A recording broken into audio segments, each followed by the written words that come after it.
everyone.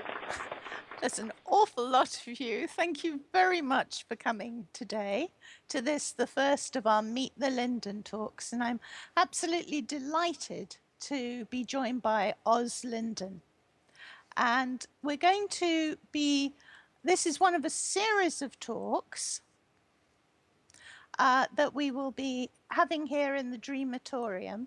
We're having 5 Linden talks over the next 5 days. We have Oz Linden today. We have Patch and Ziola Linden tomorrow. We have Ziola Linden. We have Pete and Dee Linden on Wednesday. We have Danger and Troy Linden on Thursday, and we have Ebe Linden on Friday. In addition to that, every day we have talks at 9 a.m. Meet the Nonprofit, at 3 p.m. Meet the Designer, at 4 p.m. Meet the Artist, and at 5 p.m. Meet the Community. If you can attend any of these talks, or hopefully all of them, you'd find some really fascinating people and groups and activities that you may not have realized happen in Second Life at all. But at this point, we have Oz Linden joining us here. And Oz, you are, I believe, Chief Engineer on Linden Lab on Second Life. Well, I'm the Director of Engineering. So I manage the engineers who bring you Second Life. And I believe your background was in coding. Oh, before I get any further with Oz, I should explain I'm joined here today by Jessica Lyon as well, who is going to talk to Oz with me. Jessica Lyon, of course, is a person who runs Firestorm, the very popular viewer. How do you describe your title, Jessica? Just project manager, herder of cats.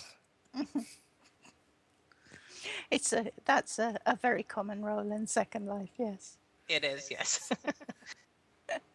Okay, so Oz, yes, you have a background in coding, I believe, before you came to the lab. Oh yes. I've done various kinds of communications and internet programming for, longer than I care to admit. And that included voice over Internet Protocol, didn't it? Right. My last job before joining the lab was a good long stint doing voice over IP phone systems and phones, and working on the protocol is called SIP, session, but it's how most voice over IP works on the internet, and that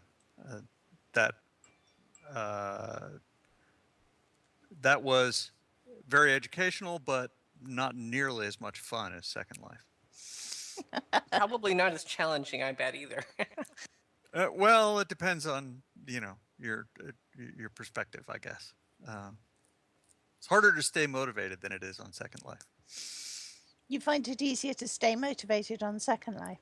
Oh, very, very much. Yeah, absolutely. I mean, the big success on working on a voice over IP product is that you can make a phone call, which is really, no matter how hard it is technically to get it to work reliably and have all the features you want it to have, it's just not anything anybody's going to get excited about. Whereas here, I get to do things that, people create all kinds of wild and crazy and interesting and unpredictable things with what we do. And that's just an endless challenge. It's great. And I understand what you do has changed a lot in Second Life over the years as well. Yeah, quite a bit. I came to Second Life because I wanted to find something, a more fun set of challenges and a more fun environment to work in, and just stumbled into it because I had a former colleague who was at the lab, and I wrote to her and asked for if there was anything interesting going on, and she hooked me up with the then vice president of engineering, who was trying to hire someone to take over the open source program, which is what I did for exclusively for the first couple of years. But my role kind of evolved from that as the open source program got more together, and our relationship with third-party viewers got better and better. I found I had time to work on other things, and branched out into doing other kinds of development within the lab, and eventually ended up in the role I'm in now. Which is? Well, I manage, what's going on. Unfortunately, I don't get as much time to write code as I would like. You heard cats. Sounds familiar. Yeah, I do. It may be true that I have a little more leverage over the cats that in my herd than you do over the Yeah, all I have is cats in cat your. treats. But actually, I've got a terrific team. I'm really, really fortunate to have a bunch of engineers who are working on Second Life because they want to be working on Second Life. That's they enjoy the product. They are enthusiastic about the product. They find the work challenging, and this is what they want to be doing. And it's just a great team to work with. So the last time I spoke to you, the last time we talked, I think, was when you were introducing materials to the grid. We did a Designing World show about that. How do you feel that's gone? I think it's gone really well. I think there's still some misunderstandings that people have about how expensive they are, and they turn them off, and that's a little bit of a shame, because a lot of stuff that I've seen people use them for in Second Life is just amazing, and it's really wonderful to have that around. It's been a quite stable feature, actually. Relatively few problems, which is great. I think that's one of the challenges, is balancing new features with the hardware that people are using, and trying to create features that work equally across all platforms. Very much so, right. That's definitely an issue. And we, from time to time, we get people who say, why don't you do this or that incredibly glorious visual thing? And we look at it closely, and the people who I trust and rely on to tell me how well that's going to work will sometimes come back and say, yeah, that'll be really terrific for about 5% of Second Life users, and for everybody else it will be a complete disaster or nothing. And Right. Those features we usually have to pass on. Right, but I mean, that's the thing, that the way that Second Life residents have been so inventive now, it's almost as though you've got anything that you introduce impacts on someone in what must be a fairly unexpected way. Oh yeah, well that's certainly true. Pretty much anything we do, we can count on some people loving it, many people being indifferent to it, and some people disliking it. Vociferously. Well, I mean, the degree of enthusiasm all around is very high, one way or the other. It's actually one of the things that those of us who work on Second Life, and especially those of us in engineering, find kind of motivating, really, is that it's whether somebody's criticizing what we're doing or praising us for what we're doing, their level of intensity tells us that they really care about the product we're working on. And that, engineers like to build things people want to use. That's what makes us tick. you know, it's no fun to build something that no one cares about, and people certainly care about Second Life, which is terrific. When there was the announcement of the development of the Second Life grid, you said very firmly you were very happy to carry on working on the Second Life part of it, and we're actually quite excited about the new opportunities. Do you think that still holds true a year Oh, later? absolutely, absolutely. I more so than ever. I'm really enjoying doing this. I can't imagine wanting to work on anything else right now. It's we've got a lot of great stuff going on, and we'll be bringing out a lot of terrific new features and changes that I think Second Life users are really going to like. It can be very difficult to predict what people will like and what people don't like. I remember years ago when one of the third-party viewers created breast physics, and I thought, what a stupid thing. Nobody's going to like that. And obviously, it became ridiculously popular overnight. It was instant. And yet you can have other features where you're fully anticipating everybody's going to be ecstatic about this feature, and it turns out that most people couldn't care less. It's funny how things go.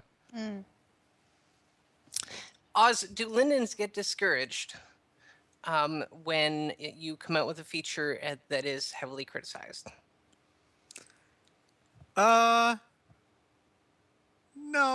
I don't think so. I mean, we sometimes, you know, it's a bit of a challenge to understand why what it is we're doing is heavily criticized. I don't think there have been any since very early in my tenure at the lab that have been um, very unpopular, except for those that, for whatever reason, cause some kind of performance problem or bug for a significant population of people, and you know, that's understandable. I have to say that's the one thing that that I find very challenging. Um, Having come from a world where having where if you only have 99.9999% reliability, then your product is junk.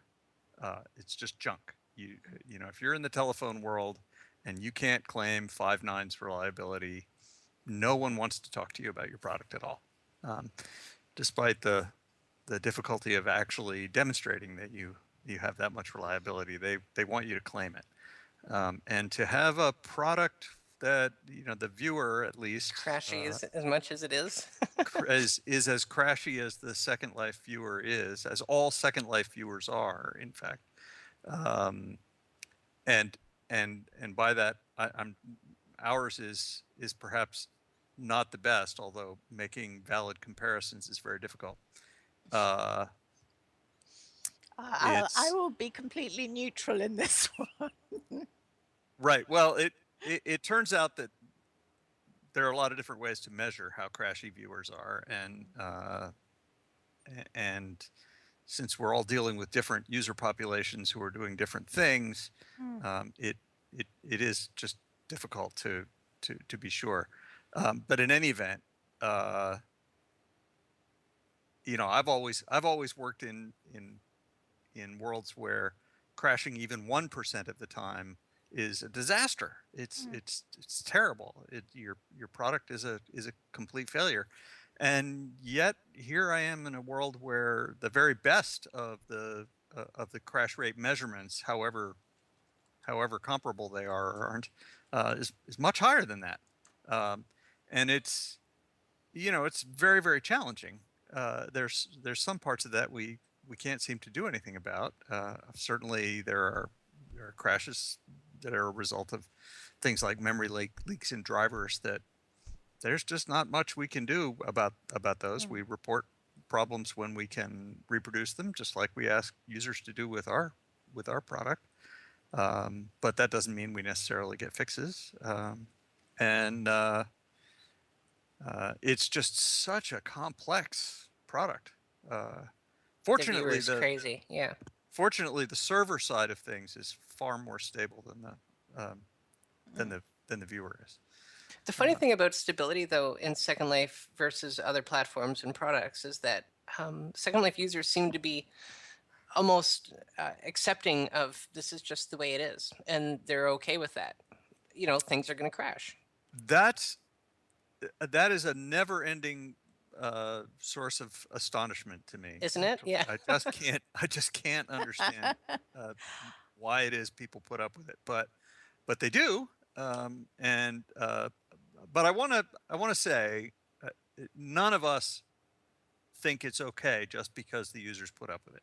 Actually, it's a constant source of distress to all of us who work on the viewer. I think everybody who's worked on the viewer has focused on crashing, especially what in the last maybe year and a half, viewer developers across the board have focused on stability. I actually have a theory why the users can be patient with kind of sometimes technical hitches, and it's that quite a few of the users are the sort of people who are around for the early days of the internet.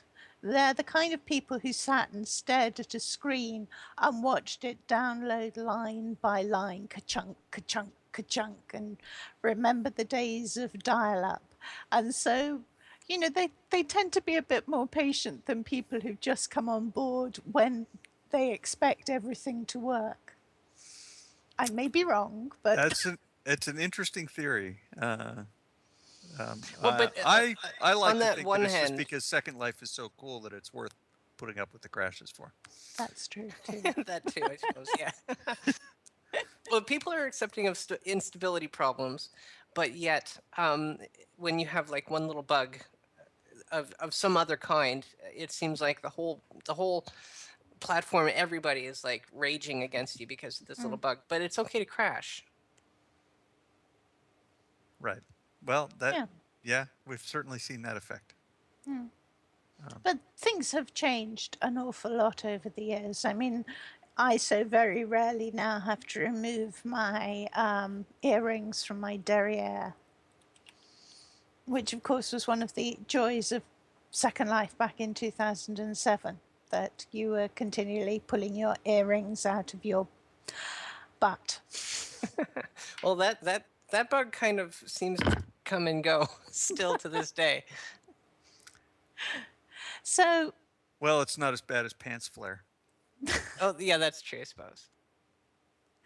I was going to ask, which project that you've worked on have you found most enjoyable? I mean, either because it was challenging or because it was so very shiny. Well,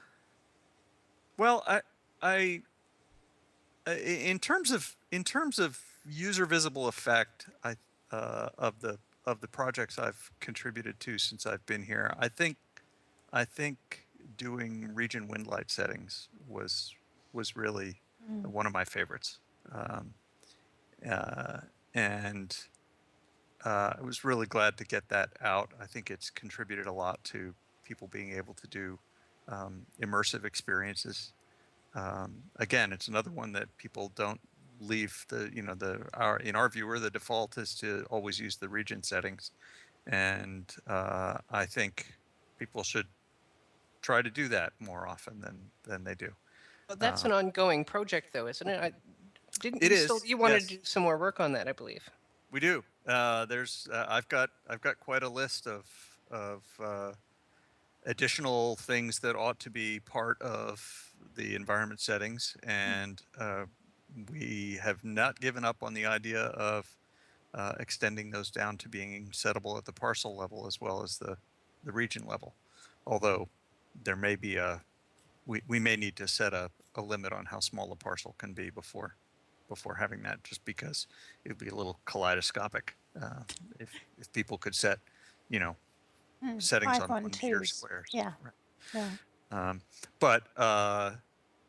But yes, I would definitely like to get that done, and we've got a good idea about how to go about doing that at the parcel level that I think will be terrific.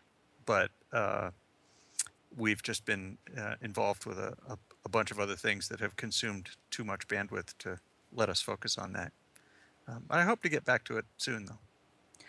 What I've seen that really looks fascinating is win light being different on different levels. So you can have a different win light in a skybox than you do on the ground level. Yeah, I don't think we're going to probably be doing that, at least not anytime soon. There are a bunch of reasons why that's problematic. There are a lot of people who want many different things to be different at different levels, like access rules and so forth. And it's one of the fundamental assumptions that's kind of baked into some of our designs, that settings are based on horizontal, on XY coordinates and not on Z, right? And it would be pretty serious to do that. Joe, you've convinced Ebe that we need to do 24-hour days. Oh, that's awesome. Good job, Joe. I can't give you a timeline, but one of these days it will happen for sure. Is that just a choice that will be made, or will it be for everyone? Will everyone get 24-hour days? Yeah. Well, it's one of the things I'd like to make part of environment settings is what's the day length. So right now the 4-hour second life day, right, is the whole setting cycle is always 4 hours. Is kind of baked in, and it wouldn't be hard to change it so that that's a variable. That would be awesome. Yes. Yeah. Yes. I'd like that myself. It's one that really irritates me because I hold lots of in-world meetings at various places, and I'd like it to be true that whenever I'm holding a meeting, it's daytime. Yes. And the way things are right now, it's unless you just use a fixed setting, it's hard to make sure that a particular setting always lines up with a particular time of day in real time, right? Although I would say an advantage of that is you can always end a meeting after a couple of hours saying, well, getting dark now, we'd better call it an end to this. Yeah. Oz, you are very busy, obviously, especially as of lately, because you're essentially keeping Second Life going now. I think I mean, you're running the team that's keeping it going. I'm running the team. Well, I run the development team. There's behind and beneath and around and surrounding us is the operations team, which they're the ones who really keep it going. We're the ones who change it every now and then. But the people who make sure that all of these thousands of simulator hosts and many more thousands of simulators and hundreds and hundreds of other back-end systems that are essential to keeping it going. That's the operations team, and they do an amazing job. It's just incredible how well they do. We had just the other day they were doing an upgrade on something.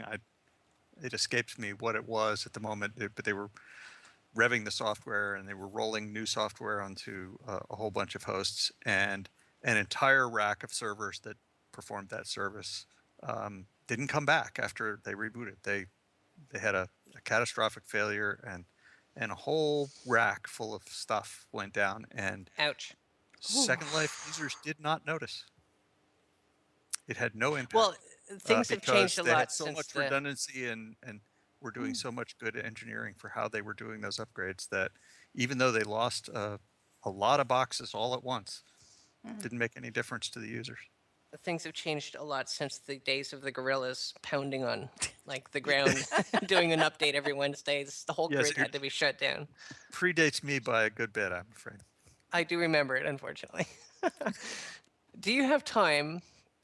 What do you do like in your off time? Like, do you spend time in Second Life as not Linden, or do you do like the Ebby does and go around as Linden and just meet people? Actually, almost all the time that I spend in Second Life, I spend as Oslinden. People seem to enjoy it when Lindens show up, They do. and the my role as open source director when I started, I thought was enhanced by developing a rapport and being visible. And so as one of the things you get when you get a job at Linden Lab and you get a Linden avatar, obviously, is you also get a premium avatar that is not visibly associated with being a Linden. And so I have one. I'm not sure I remember the password to that account, actually. And I have another one that I had from a few years before I joined the company, and I occasionally use that one, mostly for testing, actually, when I need another avatar. But most of the time I spend recreationally in Second Life, and there isn't. I'll be straight up about it. It isn't a lot of time that I do that. I spend as a tourist. I just wander around. I literally play the pick a random spot on the map and teleport there and see what's there. That's what I used to. Actually, that's a fun pastime. I think a lot of people have done is I called it sim surfing, where you just open up the map, drag it somewhere, and click and just land in somebody's private space. Unfortunately, that does happen. Yes. But as a Linden, I suppose that would probably be welcomed by most people, or they think they're in trouble. When I first started, I used to get much more anxious responses than I seem to get these days. These days, people are just happy to see us.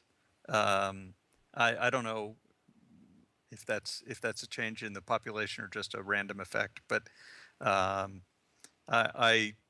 it used to be true that I would drop in somewhere and a shopkeeper would be worried about my presence. Have I done something wrong?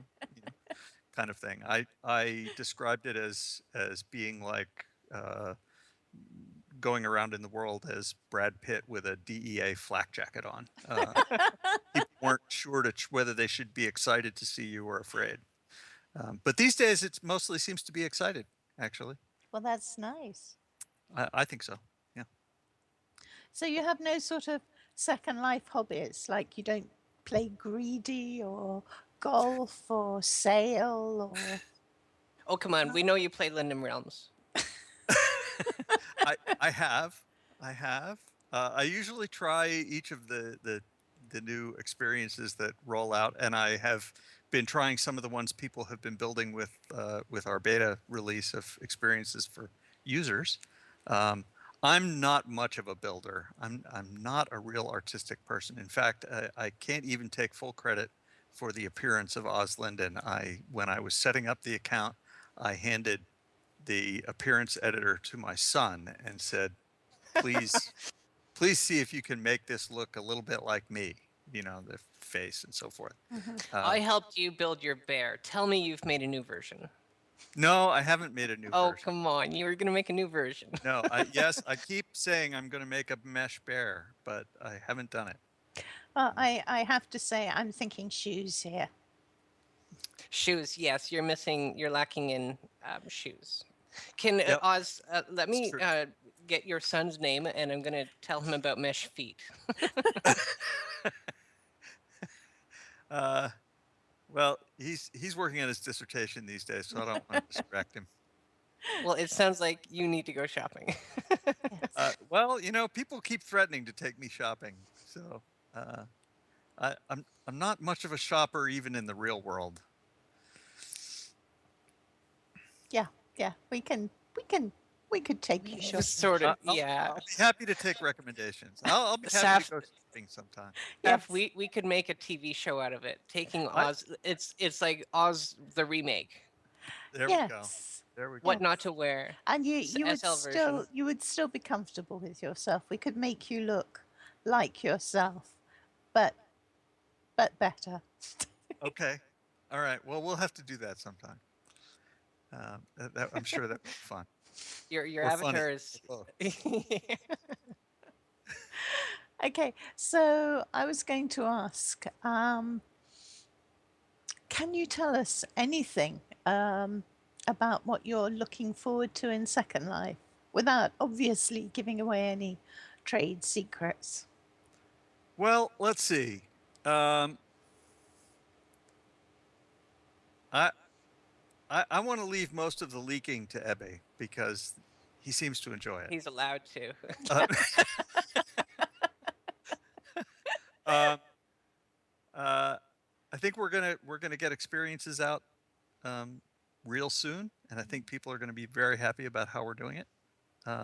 So that will be very cool. And I'm really looking forward to seeing what people do with that. I think that will take a little time, but it's That's going to need some real documentation because a lot of people won't understand it. Right. Well, I mean, there is some documentation. If you're a scripter, I think it's pretty good documentation. But I think that will be really cool. And we've got some other projects coming that are genuinely new stuff for Second Life that you would not have guessed we would ever do. Let's just say that. So not in the next few weeks, but it's coming. Well, that sounds exciting. tantalizing. Yeah. It was meant to be. I'm not giving any hints, though. We are working with some residents under NDA to work on that. Excellent. Okay. So who are the residents? No. So we can go and pump them. No, we wouldn't do that. So the new grid, of course, is advancing. Do you have anything to do with that, or are you just completely focused on Second Life? I actually make a point to studiously ignore what's going on with Project Sansar. We regularly have internal development milestone demos in-house. I don't go to them unless they're at all hands company meetings, which they generally have some level of little demo at those. And I am the first to admit that it's what they're doing is really cool. I think it's going to be amazing, but I kind of make a point not to pay too much attention to it. Second Life is more than enough to keep me busy.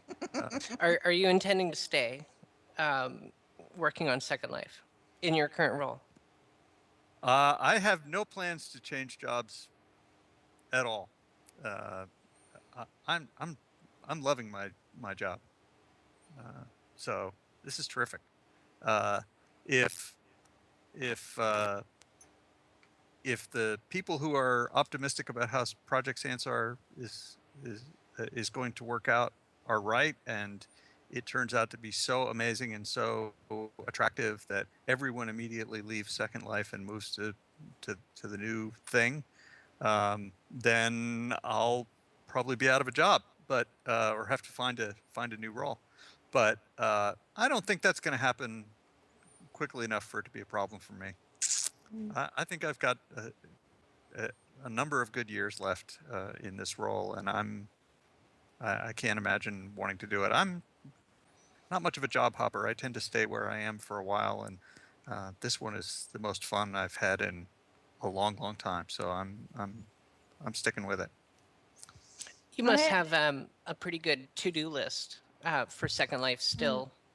Ideas that you guys are running over. Endless.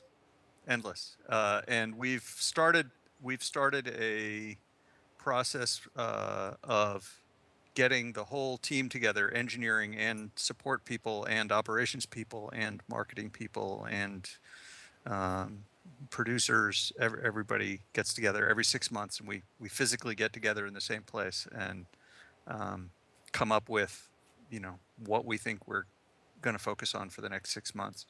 And that has turned out to be a really great way to generate good ideas. And there's far more on the list than we can do. So we're not going to run out of projects anytime soon. Well, you guys have been working really hard on improvements as of late.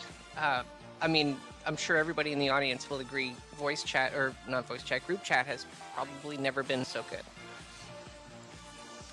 What if you had to put a ratio? Actually, group has chat. It? Yeah. Because it's not the first time Little Labs tried fixing group chat, obviously, of course. Right. There's been a few iterations of it that some better than others, and before this one, you guys were working on it, made it better, and then it just suddenly got worse again somehow. Yeah, it's one of those multi-layered things. We identify a problem, we go in and make a change to address that problem. The change we made works, but it turns out that right behind that problem, just barely concealed by it, is an entirely different problem that's every bit as bad. And we've just had to sort of tunnel through layers and layers of issues that needed to be addressed. And we're not completely done with that. I think there are more improvements to be made. But we have gotten it to the point where it seems to be good enough to meet the needs of most people. And that's why we've been able to sort of take a break from working on it for a little while and get experiences wound up, and hopefully very, very soon out the door. It's been group chat certainly has been 90% improved from what it used to be. But so if you had to work out a scale from improvements versus new features, 40 50 40 60 80 20. Well, you left out fighting fires. Well, actually. of course. I mean, there's fighting maintenance. fires is half on a good day. There's pretty much always something that's broken enough that we have to pay a lot of attention to it. And pulls you away from your schedule. Well, I mean, it's a major element of our schedule, right? And often when we take the time to attack something, we end up uncovering more problems than we knew about, and that adds to the list of problems, right? We did a survey. A lot of you participated in the survey we did recently about inventory loss, and we got back a lot of very good responses. That, we asked people, have you ever experienced inventory loss in Second Life? And if so, what was going on? How much did you lose? Was it whole folders? I forget the whole questionnaire, but we got a lot of great. Many people filled out the survey, thousands, and a lot of people put a lot of good verbiage in there, and we stared at that, and some patterns emerged, and we dug in, and we've found some real serious problems that we've addressed. And some of those haven't quite finished getting out through the deployment process, but we've closed down a lot of problems with inventory. So it's working out really, really well. But that was a project we thought was going to be a pretty quick one, and it has turned out to last several months on and off. And actually, I think one of our new hires just had, one of the new hires we have on the team recently lost some inventory things, and we fortunately having a developer lose inventory is better, because they can immediately say, freeze everything here. I want to know exactly what happened. And they did, and we're closing one more loophole in the system, so it's great. I've asked for a few questions for the audience, so if I can start asking some of those. Someone has asked about the development of the Radagast viewer and if it's likely to be updated. But I guess as a third-party viewer, that's down to the developers of Radagast, isn't it? Yeah, I think that the question really is, will Linden Lab consider doing a text-based viewer? I think a text-based viewer is almost a misnomer. One of the things that we've talked about is doing text chat gateways that would allow you to participate in various kinds of chat from, say, a web browser. It's something we've talked about. It's not something we've got on the roadmap, but it's possible.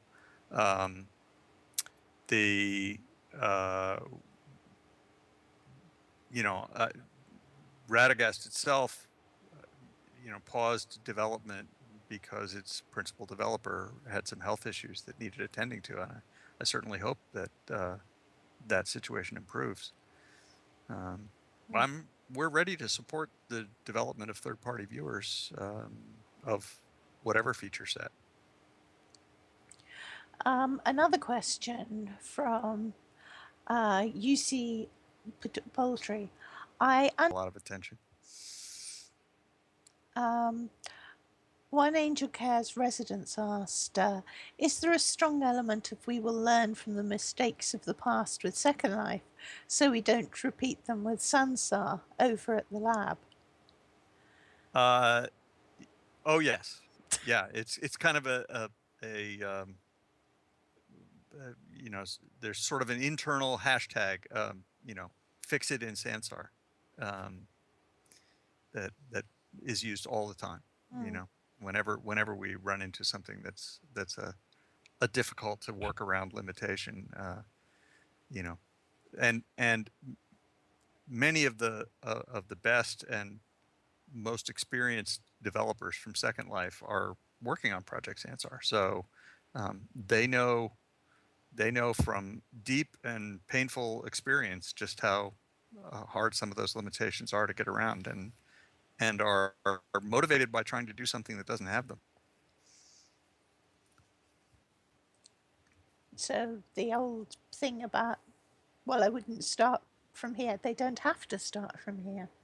Well, yeah, that's exactly right.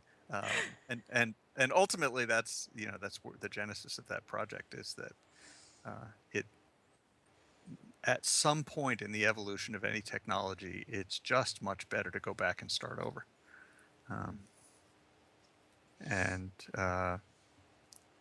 We'll see whether or not in the end they manage to outdo what we've accomplished in Second Life. It's going to take it'll be quite interesting, because they may have the shiny new engineering, but the thing is being able to persuade communities to move, really. Right. The communities in Second Life are a huge force. It's packing indeed, and obviously a gigantic market advantage for the lab, and for Second Life. That this is where the people are, and it's why it's so much fun to work on, actually. Windows platform appears going down for games. How long will we stay observing the new official platform? That's from Vladimir Polanski. I'm not quite sure what he's asking. Windows platform going down? I don't know if I understand the question. He may be referring to the fact that we just relatively recently, 6 months ago or something, discontinued support for Windows XP. That was driven by the fact that the latest generation of tools from Microsoft for building Windows software doesn't support building for XP anymore. And there's just, at some point it becomes too difficult to do the work manually ourselves when we're not getting support from the vendor. So how quickly that will become, how quickly that bar will move again, ask Microsoft. I'm not really sure. Is Windows 10 supported by the viewers? That could be a question for both of you. Are you working on supporting Windows 10? There is some problems with Windows 10 right now, but I'm not sure how much of that is. I mean, Windows 10, I believe, is still under development. Yeah, we're testing on Windows 10. It's not something we would add yet to the "we think this is bulletproof" list. Yeah, not officially supported just yet. Right. We've certainly, found some problems. And how much of that is viewer problems or Windows 10 problems, or even something that we can do anything about, is hard to say just yet. Right. The user experience seems to, like so many things, vary quite a lot. Some people report that everything is great, and other people report that it's a complete disaster, and pretty much everything in between. I remember back in the very early days, there was a SIG at the bottom that you could, that was people chose as their favorite SIG for their emails, which said, "Today it is yesterday it was working.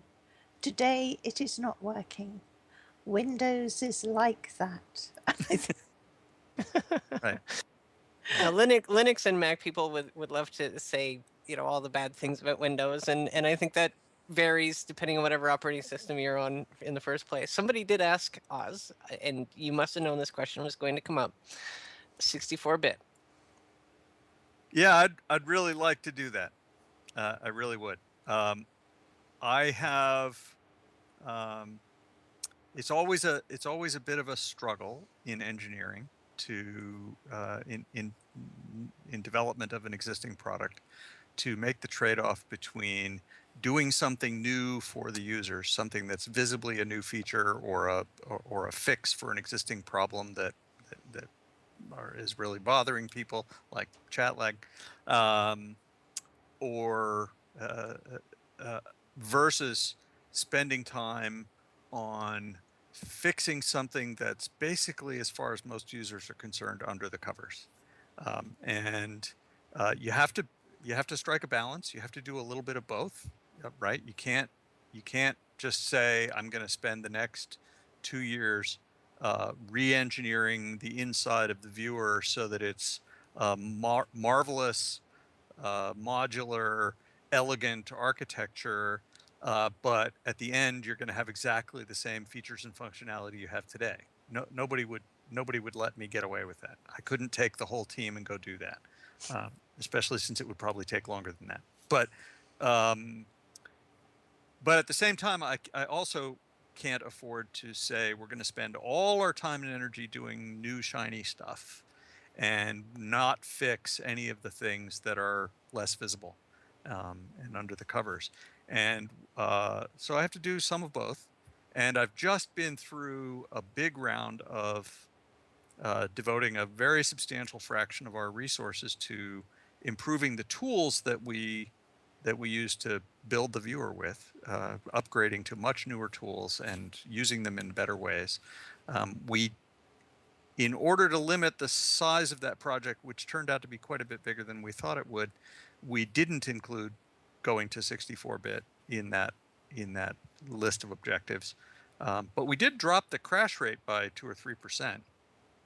That wasn't. I wouldn't know, because we haven't had stats since. Okay. Hint, hint. I got some shiny new stats coming for you. You'll like. Oh, that sounds good. I'm tweaking those, but so at some point I will try to carve off a hunk of resources and get somebody to focus on doing 64-bit support, at least for the Mac and Windows. I'll need help from the community for doing it on Linux, although I'm sure I won't have any trouble getting that particular one from the community. Actually, that might be difficult. We ourselves have been having problems getting a 64-bit Linux out. Right. Well, some of the problem cases we're getting around. We're working. We've already talked about the fact that we're working on upgrading the infrastructure we use for doing media on a Prim, all the web infrastructure that's built into the viewer, upgrading that to the Chrome embedded framework. That removes some of the things that replaces some of the things that are most difficult to do 64-bit builds for because they're so old. But I'm sure there are others that'll be problematic. So we'll try to get that done at some point. I can't put a timeline on it because we haven't started it. So another question that came in a little while ago was from Wellington Beam saying, could the new Win light settings include the return of the sliders for fine tuning? The people who are currently in charge of building, of specifying what the user interfaces should be, don't like the way the current one is done. So it will certainly be different. Whether it is not my role to specify what the user interface will be. There are people who are, we pay specifically to provide that expertise, and when we get around to doing that, they will spec it out and we'll build it the way they spec it out. This is on the new platform, or no. This is when we do the next round of development on environment settings. Oh, I see. You're not changing the interface, though. We'll probably change the interface. Yeah. Oh no! Don't say that. Hey, sorry. Okay. Someone has. I'm afraid the third-party viewers, mostly fiddle with the interfaces for things. So when we change interfaces, it really is a headache for them. It really is a and I nightmare. feel bad about that, but no, you don't. I'm going to base a question on something that was raised in the audience. To what extent do you find a need to balance between using giving features that use stuff that you'll probably only find on high-end gaming machines, capabilities that come on fairly high-end gaming machines, and the fact that some viewers, some users of Second Life are still stuck on fairly older machines? Well, we try not to do anything, especially in the graphics area, that completely excludes people who are on lower end machines. We have a very high percentage of people who are on just simple, Intel integrated graphics on their Windows systems. There are lots of those out there. We don't want to leave them behind. There are features that won't work well for those people, but we're trying hard to make sure that we provide a path for those people to have a reasonable Second Life experience, even if it's not quite as glorious. And that's that's an ongoing challenge. The single biggest thing that people ought to be thinking about if they want to upgrade their Second Life experience in a straightforward way is actually not the graphics card, it's memory. When we look at I was saying that I'm going to get Jessica better stats for Firestorm. One of the new charts that I have is what's the crash rate versus how much memory people have installed. And it really is way better to have more memory. The more memory you have, the better. That may explain why 64-bit viewers have seemingly a lower crash rate.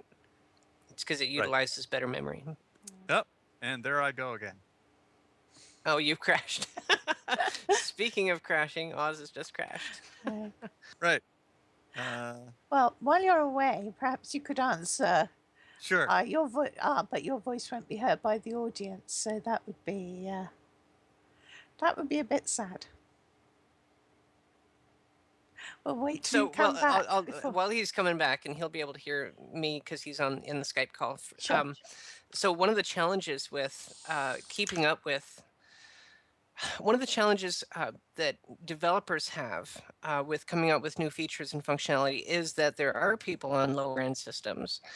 And so for an example, you can't actually improve things without in some way affecting people on lower end systems. So Mesh is a good example of that. Mesh came out. A lot of systems can't run Mesh very well. But yet it's kind of was a necessary upgrade to Second Life in many ways. So you in some ways you can either just stagnate and not do anything, and that way people in older systems will still have perfect compatibility with Second Life. But then when people are upgrading, or people with newer systems, they want better graphics, they want better this and better that. It's sort of a double-edged sword, right? You want to improve things, but then you can't if you are going to 100% consider the people on older systems. Right. And I'm back. Welcome back. Welcome back. That materials was another example of that, right? Materials, yeah. That was a really nice development for people who had reasonably good graphics systems, and is kind of a nothing for people who didn't. It's in the nature of the changes, right? Overlaying of normal maps and specular maps, for example, that if you've done a good job as a creator with the diffuse layer, that is the ordinary texture layer, then users who don't have the ability to turn on normal maps and specular maps will still have a pretty good looking thing. It just won't be as full of subtle highlights and shadows as the people who have higher end systems that can handle materials. Yes, there was, of course, SL Go, sadly departed now, which was very good for people. Joe Yardley has just raised that we need a Linden version of streaming SL. Well, there is actually one or two products out there right now that are streaming. Basically doing what SL Go was doing. Bright Canopy being, I think, the most well-known one right now. So Oz, would Linden Lab consider doing such a thing? Or perhaps already is considering such a thing for Sansar? Well, I'm not going to say anything No comment? about what's going on at Project Sansar. Thought was worth a try. We actually, when SL Go was shutting down, we did have some discussions about whether that was something that we could pick up the ball on, and not their technology specifically, but a streaming interface. And we did one earlier experiment with Gaikai to do it. It's a big job, and it requires some specialized expertise. For the time being, we decided that Bright Canopy and one or two other people seem to be making a go of it, and we're gonna let them see how that goes. So you're not ruling it out as a possibility down the road? No, I'm also not. It's also not in the plan at this point. But it would be nice to be able to have a way that people could do that. It's one of those things where the capability of the technology is getting better and better fairly quickly, and maybe it'll get easier for us to do over time. So maybe we'll be able to do it easily and cheaply enough in the future. But in the meantime, we're going to try and support the efforts of the people who are trying it. Good plan. Yeah, because I mean, the selling point to me was with SL Go was specifically people on older systems then could still keep up and in fact have a better shared experience because essentially they're running Second Life on a more modern system while still being on an old computer.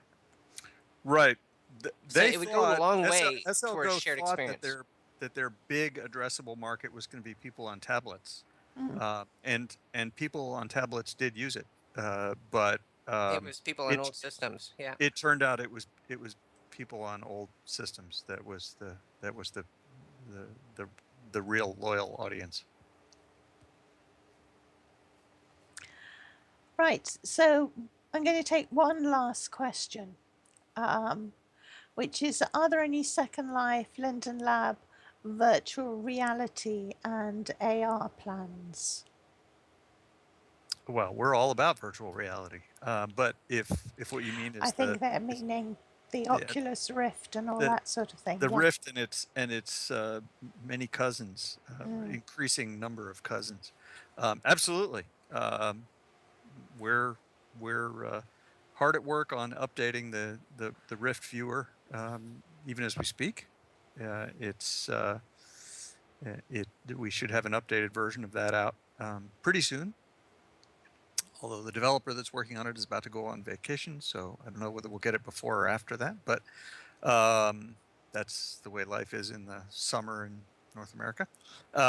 So that's coming, and we're very enthusiastic about the various levels of hardware that people are producing for doing that, and we'd like to be able to support as many of them as we can. Well, we've come to the top of the hour now. I'm conscious that we've dragged Oz away from his desk. Maybe you want to go on talking for another half hour, or maybe you've got. I actually have a pool league I have to go play in pretty soon. So okay. Well, a real life one. I'm afraid. Well, thank you, Oz, very much for joining us today. This has been fascinating, and I think everyone has thoroughly enjoyed it. And Jessica, thank you for joining us too. Oh, it's a pleasure. It's been a brilliant talk, and I hope the audience has enjoyed it as much as I have. It's a lot of fun. I'm always happy to come in and chat with you about how things are going, and I look forward to coming and talking to you about the next blockbuster feature when we roll it out.